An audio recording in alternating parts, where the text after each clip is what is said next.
Bismillahirrahmanirrahim. Assalamualaikum warahmatullahi wabarakatuh.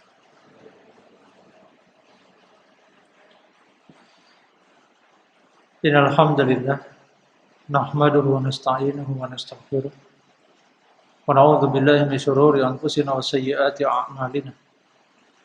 May yahdihillahu fala mudilla lahu wa may yudlil fala hadiya lahu. Asyhadu an la ilaha illallah wahdahu la syarika lah wa asyhadu anna Muhammadan abduhu wa rasuluhu la nabiyya wa la rasula ba'dah. Qala Allahu jalla jalaluhu ya ayyuhalladzina amanu taqullaha haqqa tuqatih wa la tamutunna illa wa antum muslimun. Ya ayuhan nasu taqu rabbakum alladzi khalaqakum min nafsin wahidah wa khalaqa minha zawjaha wa batha minhuma rijalan katsiran wa nisaa'a wattaqullaha alladzi tasaaluna bihi wal arham innallaha kana 'alaikum raqiba. Ya ayyuhalladzina amanu taqullaha wa qulu qawlan sadida yuslih lakum a'malakum wa yaghfir lakum dzunubakum wa may yuti'illaha wa rasulahu faqad faza fawzan 'azima. Fa inna asdaqal haditsi kitabullah wa khairul huda huda Muhammad sallallahu alaihi wasallam. Wa syarrul umuri muhdatsatuha fa inna kulla muhdatsatin bid'ah wa inna kulla bid'atin dhalalah fa inna kulla dhalalatin finnar. Ma'asyiral muslimin, Bapak dan Ibu jamaah Masjid Surau Ageng Al-Fatah, yang semoga selalu dalam limpahan rahmat Allah Subhanahu wa taala dan perlindungannya. Pertama dan yang utama hendaknya kita panjatkan puja-puji serta syukur kepada Allah Subhanahu wa taala. Karena sampai detik ini Allah Subhanahu wa taala masih memberikan kita kenikmatan yang besar, yakni menjadi seorang muslim. Yang mana kenikmatan ini, ma'asyiral muslimin rahimani wa rahimakumullah, ada orang yang mencarinya namun Allah Subhanahu wa taala tidak memberikannya. Ada orang yang ingin menjadi seorang muslim namun Allah Subhanahu wa taala berkehendak untuk tidak menjadikannya seorang muslim. Ada orang yang cinta terhadap ajaran syariat Allah Subhanahu wa taala namun ia tidak pernah masuk ke dalam Islam. Contohnya Abu Thalib. Betapa sayangnya beliau dengan keponakannya Muhammad sallallahu alaihi wasallam. Namun beliau meninggal atau ia meninggal dalam keadaan kafir. Begitu pula seorang raja Romawi, Heraklius, ketika ia bertanya kepada Abu Sufyan tentang Muhammad sallallahu alaihi wasallam. Begitu banyak pertanyaannya kepada Abu Sufyan yang saat itu masih dalam keadaan kafir tentang Muhammad sallallahu alaihi wasallam.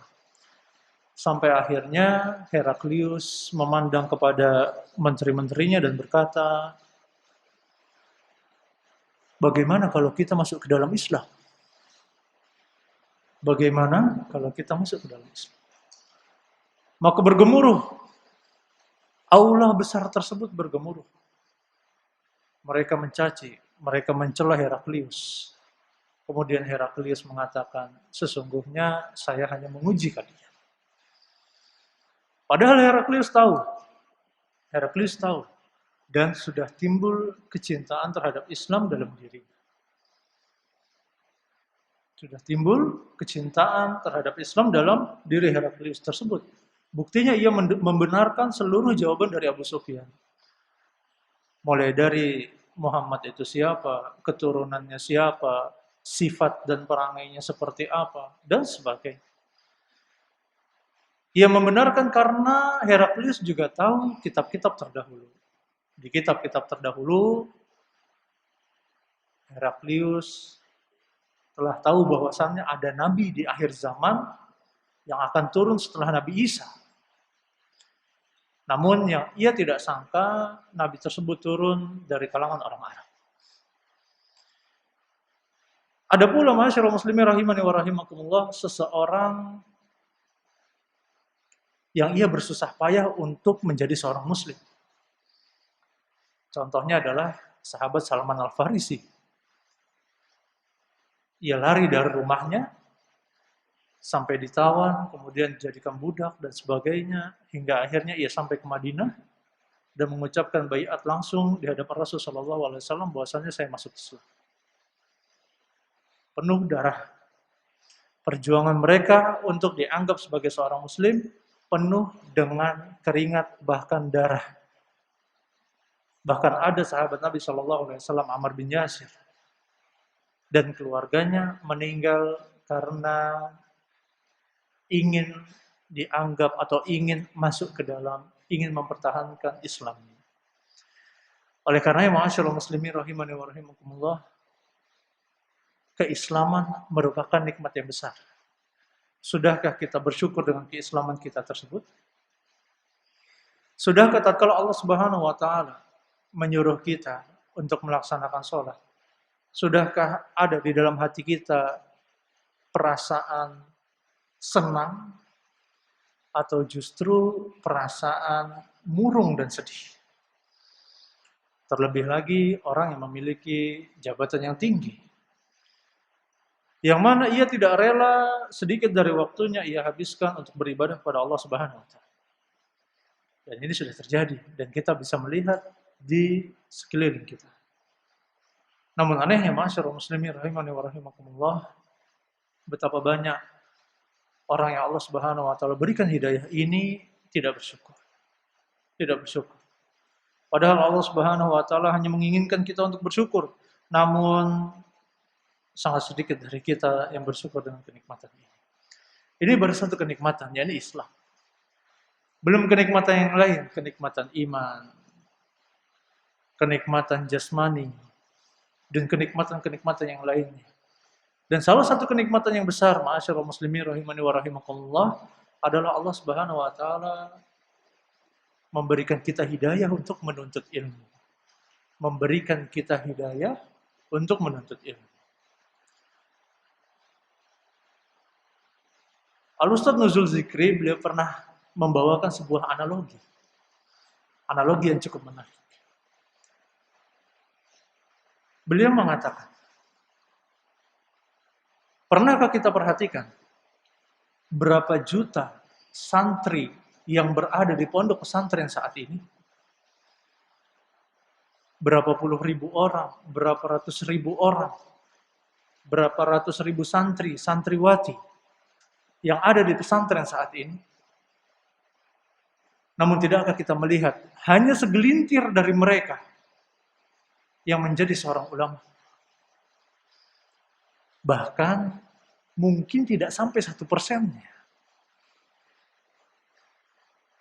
Kemudian beliau menutup analogi ini dengan mengatakan, ini tandanya ma'asyiral muslimin, bahwasannya istiqomah dalam menuntut ilmu adalah satu hal yang berat. Istiqomah dalam menuntut ilmu adalah satu hal yang berat. Dan pada saat ini kita rasakan betapa banyak dari kita tidak menyadari bahwasannya majelis ilmu bertebaran pada saat yang sulit ini, pada saat ujian menerpa kita di tengah pandemi ini. Kalau kita buka YouTube kita, setiap pagi saja di Jogja ada kajian Ustadz Aris Munanda, Ustadz Amin Nur Baiz, Ustadz Abdul Tuasika, 3. Setiap pagi, setiap hari, beliau mengisi kajian. Belum Ustadz di luar Jogja, ada Ustadz Nuzul Zikri, belum ada Ustadz Firanda Dirja, dan Ustadz-Ustadz yang lainnya. Betapa banyak sekali. Namun sudahkah dari kita meluangkan waktu kita barang 45 menit, barang 1 jam, untuk diam, kemudian mengambil ilmu dari beliau? Sudahkah hal tersebut kita lakukan? Padahal ma'asyiral muslimin rahimani wa rahimakumullah, Allah Subhanahu wa taala memberikan waktu kepada kita 24 jam dalam kehidupan atau dalam sehari. 24 jam. Katakanlah waktu kita untuk istirahat 8 jam.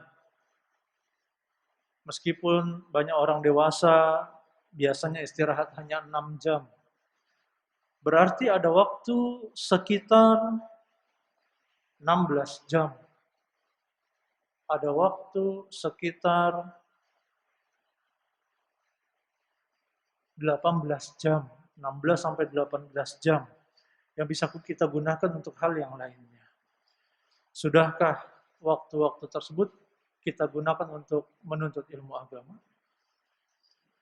Padahal Bapak Ibu yang dihormati Allah Subhanahu wa taala, kita tahu dan kita sudah sangat sering mendengar sabda Nabi SAW, "Thalabul ilmi faridatun 'ala kulli muslim." Yang namanya menuntut ilmu agama itu adalah kewajiban seorang muslim. Dari mana kita bisa sholat dengan benar kalau kita tidak tahu ilmunya? Dari mana kita berwudu dengan benar kalau kita tidak tahu ilmunya? Sudahkah kita pernah mengecek hal tersebut? Sudahkah kita pernah bertanya dalam diri kita, sudahkah ruku kita benar? Sudahkah sedekap kita benar? Jangan-jangan sholat saya selama 40 tahun ini, sholat saya selama 30 tahun ini, banyak yang keliru. Banyak yang salah. Karena apa? Karena kita tidak menuntut ilmu. Padahal Bapak Ibu yang dihormati Allah Subhanahu wa taala, syarat diterimanya amal itu ada dua. Dan kata Ibnul Qayyim, dua syarat ini harus dipenuhi. Tidak bisa ditinggalkan salah satu.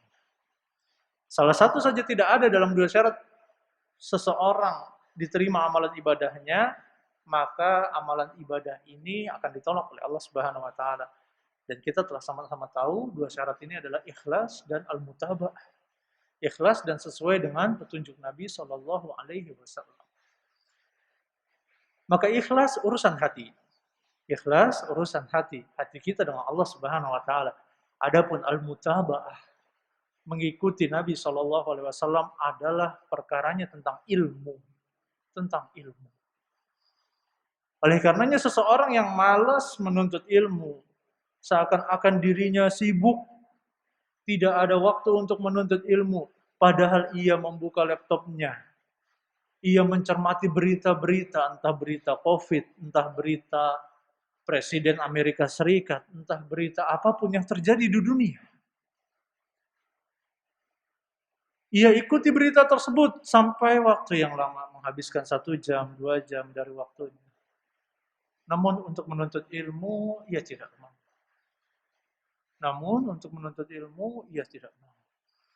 Padahal ma'asyiral muslimin rahimani wa rahimakumullah, ilmu adalah samudera yang tak bertepi.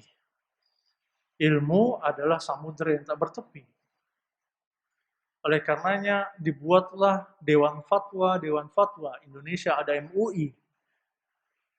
Di Arab Saudi ada Lajnah Daimah lil Buhuts wal Ifta. Ada juga Hay'ah Kibarul Ulama. Ini menandakan ma'asyiral muslimin rahimani wa rahimakumullah, ilmu terus berkembang.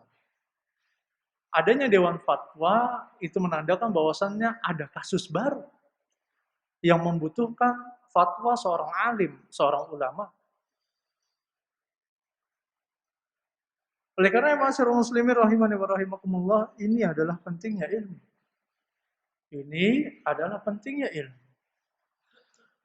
Namun betapa banyak kita melalaikan hal tersebut.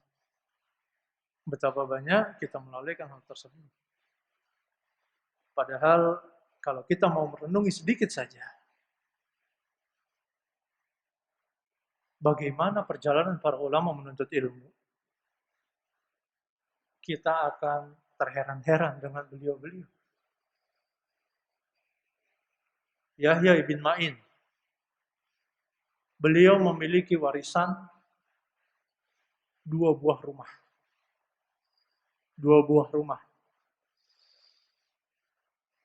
Rumah tersebut beliau jual untuk menuntut ilmu. 2 rumah tersebut habis, harta warisan ayahnya habis untuk apa? Untuk menuntut ilmu. Sampai tinggal sisa sendalnya saja. Begitu pula Imam Ibnul Jauzi. Warisan yang ditinggalkan oleh ayahnya habis untuk apa? Untuk menuntut ilmu.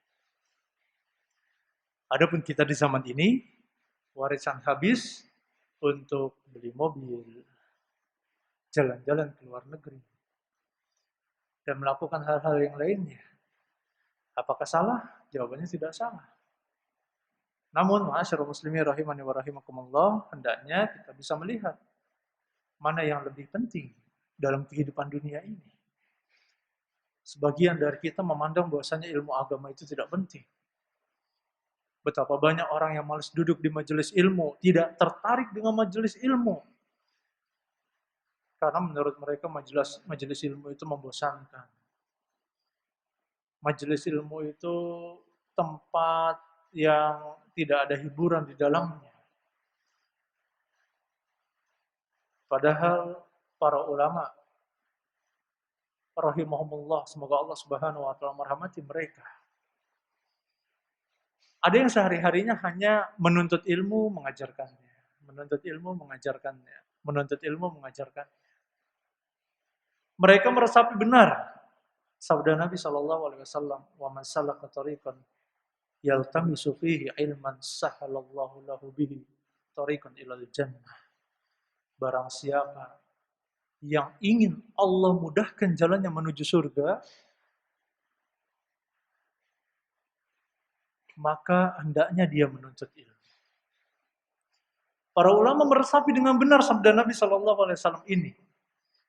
Oleh karenanya, betapa banyak dari mereka, Bapak Ibu yang dihormati Allah Subhanahu wa taala, apabila kita baca sejarah, betapa banyak dari mereka yang disodorkan harta oleh para penguasa, bayangkan saat itu. Semisal ceritanya Atha bin Abi Robah, dikasih 1000 dinar. 1000 dinar itu, Bapak Ibu yang dihormati Allah Subhanahu wa taala, 1 dinar 4,25 gram emas. 4,25 gram emas. Nah, biasanya kalau hitung-hitungan, ibu-ibu yang jago. 4,25 gram kali harga emas sekarang. Katakanlah 500.000. 500.000 kali 4,25. Sekitar 2 juta lebih. Kali 1000. 2 miliar lebih. Diberikan percuma oleh khalifah pada saat itu kepada seorang Atha bin Abi Robah. Yang mana Atha bin Abi Robah ini, Bapak Ibu yang dirahmati Allah Subhanahu wa taala, seorang budak. Hitam. Rambutnya keriting. Pokoknya bisa dibilang wajah beliau tidak enak dipandang. Tidak enak dipandang. Namun khalifah pada saat itu berebut antri menjadikan beliau sebagai penasehat. Berebut antri menjadikan beliau sebagai penasehat. Dengan memberikan uang, memberikan fasilitas-fasilitas. Namun beliau tidak mau. Karena hal tersebut, Bapak Ibu yang dirahmati Allah Subhanahu wa taala, menjadikan beliau sungkan kalau ingin menasehati penguasa. Ini menandakan, ma'asyiral muslimin rahimani wa rahimakumullah, para ulama adalah orang yang tahu dengan benar bagaimana Allah Subhanahu wa taala akan membuat jalan pintas untuk menuju surga. Terlebih lagi, Nabi SAW beliau bersabda, "Ala inna sil'atallahi ghaliyah, ala inna sil'atallahi hiyal jannah." Ketahuilah, sesungguhnya barang dagangan Allah Subhanahu wa taala itu mahal, dan barang dagangan Allah Subhanahu wa taala itu adalah surga. Kemudian datang hadis ini, "Wa man salaka tariqan," barang siapa yang ingin dipintaskan jalannya menuju surga, itu bisa lewat jalur ilmu. Itu bisa lewat jalur ilmu. Maka para ulama bergegas. Mereka meninggalkan kesibukan duniawi mereka yang sekiranya tidak bermanfaat untuk akhirat mereka. Hanya untuk mengejar jalan pintas menuju surga. Oleh karenanya ada seorang ulama, beliau pernah melewati sebuah jalan, yang mana jalan tersebut ada kawan-kawannya, ada teman-temannya. Ulama ini namanya Amr bin Qais. Wahai Amr, kawan-kawannya berkata kepada Amr, "Wahai Amr, sini. Ayo duduk bersama kami, santai-santai dulu wahai Amr. Jangan sepandang saja hidupmu. Jangan, ibarat kata, jangan di rumah saja hidupmu. Ayo sini ngobrol-ngobrol sama kami. Nongkrong-nongkrong, duduk-duduk. Kalau bahasa kita cangkruan. Maka Amr bin Qais hanya bertanya satu hal kepada mereka. Mendapati hal ini, beliau hanya bertanya satu hal pada mereka. Amr bin Qais mengatakan, wahai teman-temanku, kalau Anda bisa menghentikan matahari barang 1 detik, maka aku akan duduk bersama. Bukan pertanyaan, tapi pernyataan. Kalau Anda bisa menghentikan matahari barang 1 detik saja, diam nih matahari, kalian diamkan matahari ini, jangan sampai matahari ini bergerak barang 1 detik saja, aku akan duduk bersama kalian saat ini. Maka tidak mungkin. Dan inilah gambaran para ulama, Bapak Ibu yang dirahmati Allah Subhanahu wa taala. Mereka tahu betapa pentingnya ilmu tersebut. Karena seseorang yang mengetahui hakikat sesuatu, dia akan bisa menghargainya. Dia akan bisa menghargainya. Ia tahu bahwasannya hakikat waktu adalah sesuatu yang tidak akan kembali. Yang namanya waktu kita pasti terus berjalan. Tiap detik dan tidak akan pernah kembali. Kembalinya nanti di hari akhirat saat hisab. Allah akan buka catatan amal kita. Allah akan memintakan pertanggungjawaban atas waktu-waktu kita. Oleh karenanya Allah Subhanahu wa taala bertanya tentang 5 hal.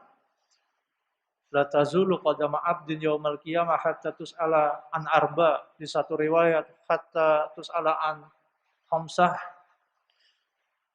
Tidak akan melangkah kaki seorang hamba sampai ia ditanya tentang 4 perkara. Atau di riwayat yang lain tentang 5 perkara.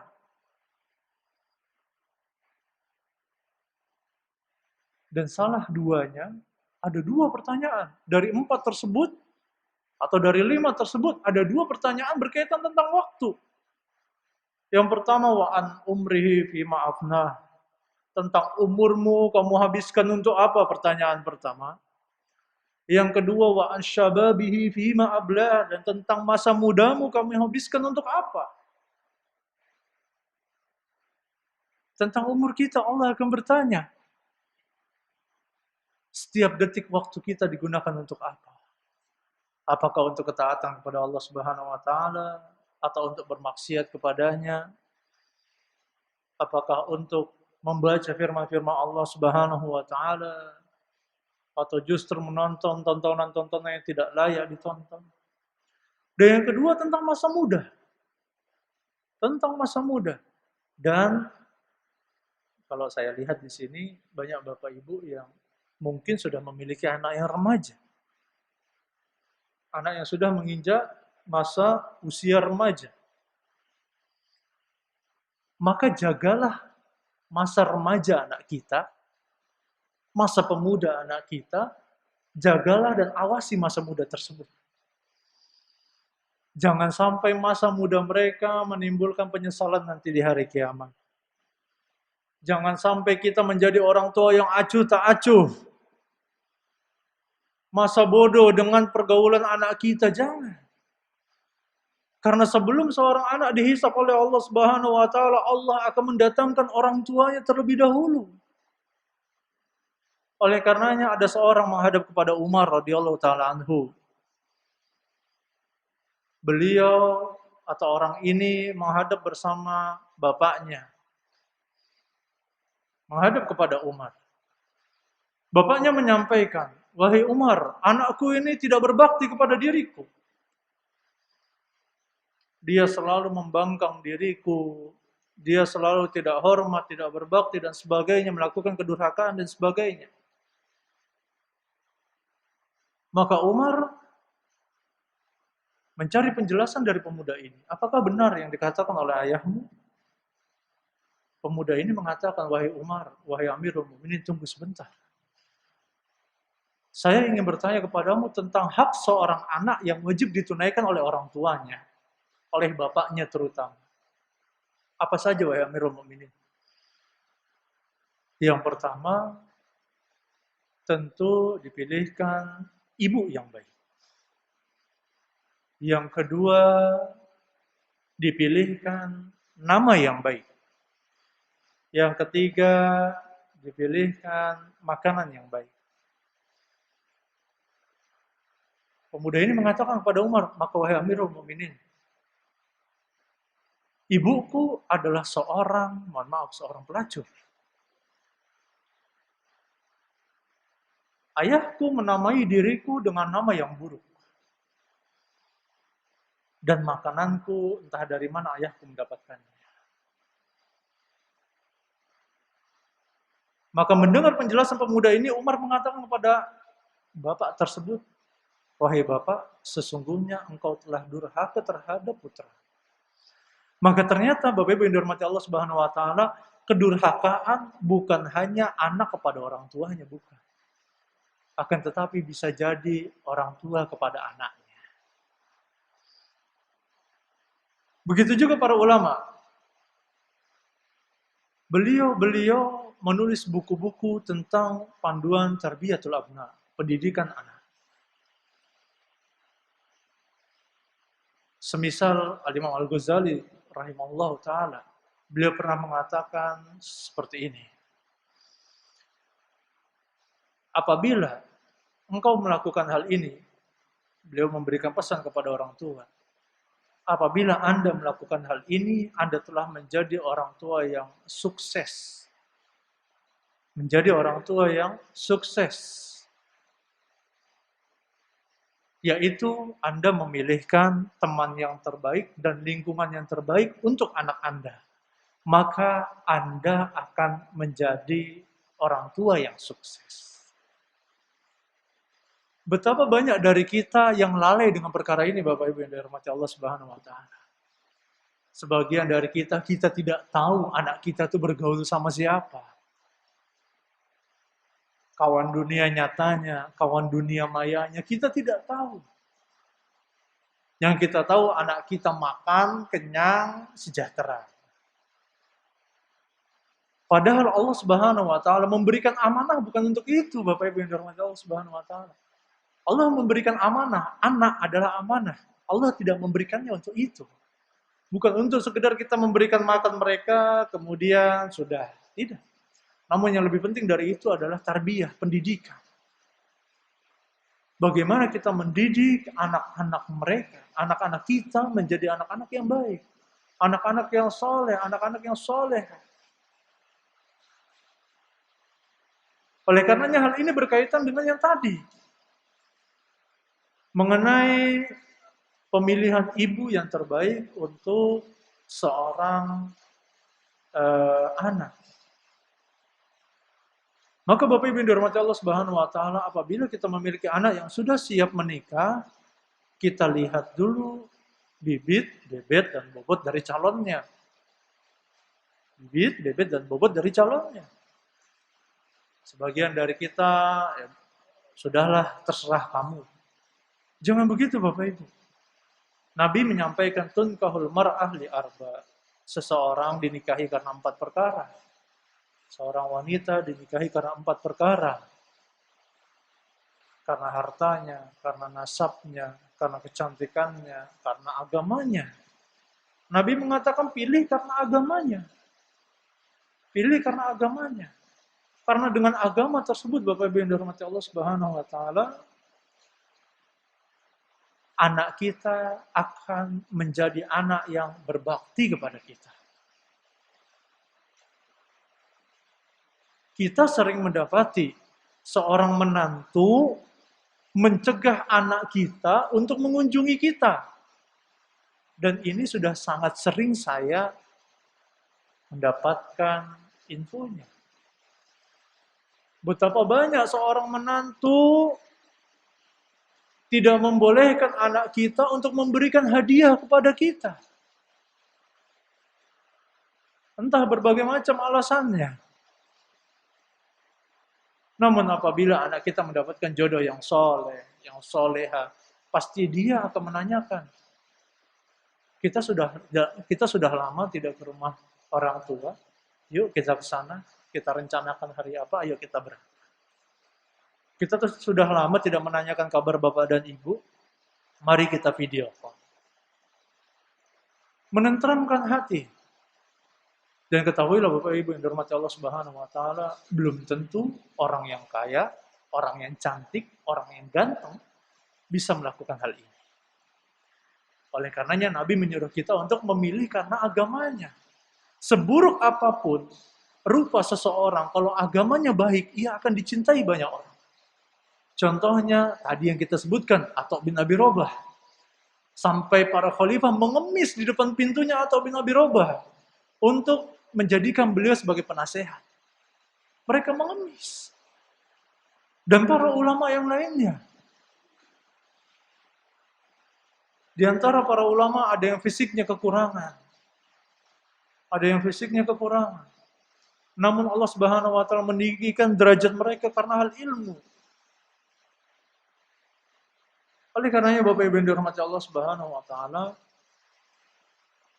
inilah pentingnya ilmu dalam kehidupan kita. Pentingnya ilmu agama dalam kehidupan kita. Sebagian dari kita menganggap bahwasannya kita tidak akan ditanya waktu kita tentang ilmu agama, jawabannya salah. Seseorang yang tidak pernah menuntut ilmu agama di dunia, ia akan menyesal nanti di akhirat. Karena Allah Azza wa Jalla akan bertanya tentang hal itu. Bertanya tentang waktu kita sudahkah digunakan untuk menuntut ilmu agama. Bukankah dari 5 pertanyaan Allah Subhanahu wa taala kepada hamba tersebut, yang nomor 5, wa an ilmihi fima amila bih. Tentang ilmumu, sudahkah engkau amalkan? Dan ini pertanyaan ini akan Allah tanyakan kepada semua orang. Tentang ilmu yang dimaksud bukan ilmu dunia, bukan ilmu fisika, bukan ilmu matematika, bukan. Meskipun kita tidak menafikan ilmu-ilmu ini bermanfaat bagi dunia kita. Namun yang ditanya oleh Allah Subhanahu wa taala adalah tentang ilmu agama. Ilmu agama. Oleh karenanya seseorang akan menyesal nanti di akhirat kalau ia tidak menuntut ilmu agama. Maka Bapak Ibu yang dirahmati Allah Subhanahu wa taala, siapapun kita, berapapun umur kita, sesibuk apapun kita, setinggi apapun jabatan kita, kita harus menuntut ilmu agama.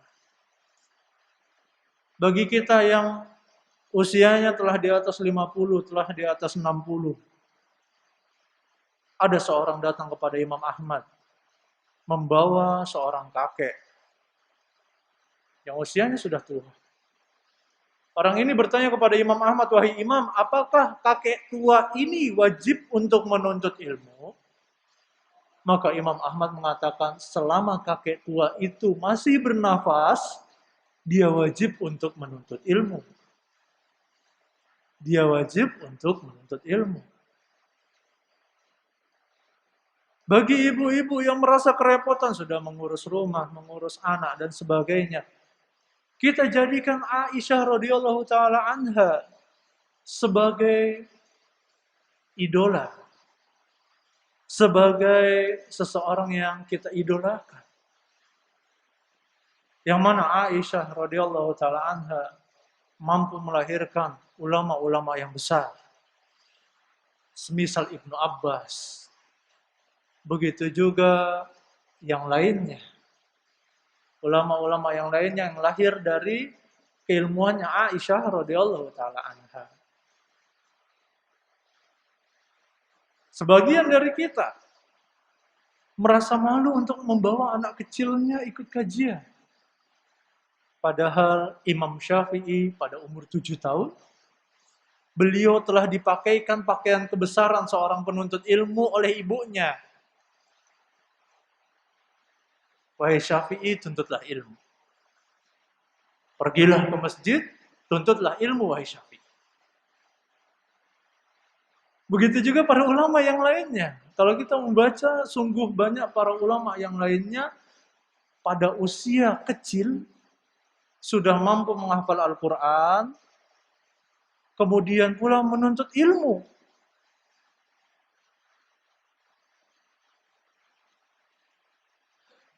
Oleh karenanya Bapak Ibu yang dirahmati Allah Subhanahu wa taala, dan semua ini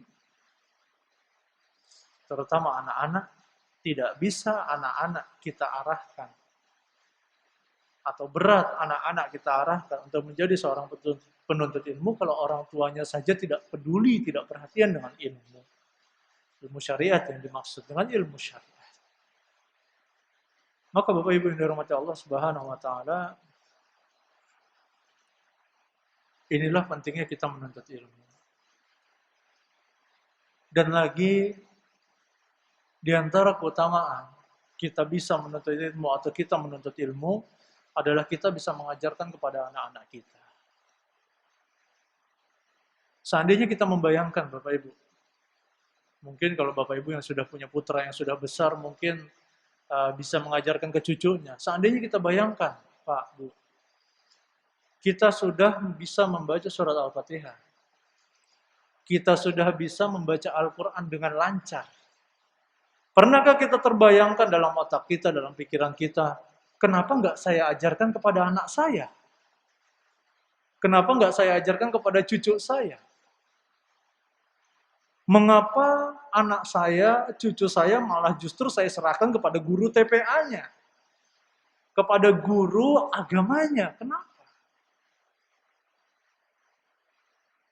Padahal, Bapak Ibu yang dirahmati Allah Subhanahu wa taala, surat Al-Fatihah yang kita ajarkan kepada anak kita, ia hafalkan melalui lisan kita, perantara kita. Selama ia gunakan surat Al-Fatihah tersebut untuk melaksanakan sholat, dari awal dia balik, sampai nanti ia meninggal dunia, katakanlah 50 tahun. Betapa banyak pahala jariah yang kita dapatkan. Betapa banyak pahala jariah yang kita dapatkan. Oleh karenanya para ulama banyak sekali beliau-beliau mewasiatkan kepada para orang tua, jangan sampai kesempatan Anda untuk mendapatkan pahala jariah berupa bacaan surat Al-Fatihah jatuh kepada guru TPA anak Anda. Jatuh kepada guru agama anak Anda, jangan sampai. Karena ini investasi besar, Bapak Ibu yang dirahmati Allah Subhanahu wa taala, ini investasi besar. Investasi yang sangat besar, yang jarang orang kepikiran untuk ke arah situ. Jarang sekali dari kita mungkin berpikiran ke situ, jarang, sangat-sangat jarang. Padahal di dalamnya terdapat kebaikan yang sangat banyak. Belum lagi kalau kita ajarkan anak kita sholat. Anak kita berwudu dengan wudu yang benar. Anak-anak ini terus mempraktekannya sampai ia meninggal dunia. Betapa banyak pahala yang kita dapatkan. Oleh karenanya Bapak Ibu yang dirahmati Allah Subhanahu wa taala, kami ingin menyadarkan kepada diri kami pribadi dan kepada Bapak Ibu sekalian bahwasannya anak adalah amanah. Anak adalah amanah. Dan kita harus menjadikan amanah tersebut, kita harus bisa mengemban amanah tersebut sebaik-baiknya. Dan cara kita bisa mengemban amanah tersebut dengan sebaik-baiknya adalah dengan jalan ilmu. Dengan jalan ilmu, kita punya ilmunya tentang pendidik anak, tentang ilmu fikih, tentang yang lain-lainnya, akidah, tauhid, dan sebagainya. Maka kita akan bisa mendidik keluarga kita dengan baik. Maka Bapak Ibu yang dirahmati Allah Subhanahu wa taala, ini diantara keutamaan ilmu. Ini diantara keutamaan ilmu. Saya lebih berbicara masalah para keluarga. Karena saya pribadi ingin mengajak kepada Bapak Ibu sekalian, peluang-peluang pahala ini jangan sampai lepas dari tangan kita. Sesibuk apapun kita, setidak punya waktu apapun kita, sempatkan diri kita untuk mengajarkan keluarga kita. Betapa banyak, atau kami katakan betapa sedikit, atau ada beberapa gelintir istri para ustadz yang justru protes kepada suaminya. Kamu mengisi di luar, mengisi orang banyak, sedangkan di rumah kamu tidak memiliki majelis dengan keluargamu sendiri. Betapa banyak atau ada segelintir yang sampai ke telinga saya hal tersebut. Seakan-akan Bapak Ibu yang dirahmati Allah Subhanahu wa taala, kita ingin memakmurkan desa orang lain, namun desa kita sendiri kita tinggal. Kita ingin memakmurkan masjid orang lain, namun masjid kita sendiri kosong. Berarti ada yang salah. Di sini berarti ada yang salah. Oleh karenanya Bapak Ibu yang dirahmati Allah Subhanahu wa taala, ini adalah pentingnya ilmu. Pentingnya ilmu. Dan kami berharap tidak ada lagi dari Bapak Ibu sekalian yang meremehkan yang namanya ilmu syar'i. Meremehkan yang namanya ilmu syar'i. Dan tidak kalah pentingnya Bapak Ibu yang dirahmati Allah Subhanahu wa taala adalah seseorang beramal dengan ilmu yang telah ia dapatkan. Jadi kata Ibnu Mas'ud, yang namanya ilmu tanpa amal itu bagaikan pohon tanpa buah. Ilmu tanpa amal bagaikan pohon tanpa buah. Artinya Bapak Ibu yang dirahmati Allah Subhanahu wa taala tidak terlalu bermanfaat bagi orang. Karena sebagian para ulama mengatakan di antara zakatnya ilmu adalah dengan diajarkan dan diamalkan. Diajarkan dan diamalkan. Maka kata para ulama pula, yang dinamakan dengan seorang alim, seorang ulama yang hakiki, seorang ulama yang sebenar-benarnya ulama adalah seorang ulama yang punya ilmu dan ia mengamalkan ilmu. Punya ilmu dan mengamalkan ilmu. Oleh karenanya sebagian ulama dalam rangka, semisal Imam Ahmad bin Hanbal rahimahullah ta'ala, dalam rangka beliau ingin untuk mengamalkan hadis Nabi SAW, mengamalkan ilmu yang beliau dapat. Beliau sampai-sampai membayar tukang bekam sebesar 1 dinar. Pernah kita membayar tukang bekam 1 dinar? 1 dinar tadi yang kami katakan 2 juta sekian. Hanya dalam rangka untuk mengaplikasikan hadis Nabi SAW. Sampai seperti itu para ulama ingin mengaplikasikan ilmu yang beliau miliki. Maka Bapak Ibu yang dirahmati Allah Subhanahu wa taala, sedikit ilmu yang kita punya akan lebih bermanfaat apabila kita amalkan daripada segudang ilmu yang kita miliki namun tidak pernah kita amalkan. Demikian yang bisa saya bahas. Semoga yang sedikit ini bermanfaat bagi saya pribadi dan bagi Bapak Ibu sekalian. Allahumma alimna ma yanfa'una wanfa'na bima 'allamtana wa zidna ilman. Shallallahu ala nabiyyina Muhammad wa ala alihi wa sahbihi wasallam. Wa akhiru da'wana alhamdulillahi rabbil alamin. Assalamualaikum warahmatullahi wabarakatuh.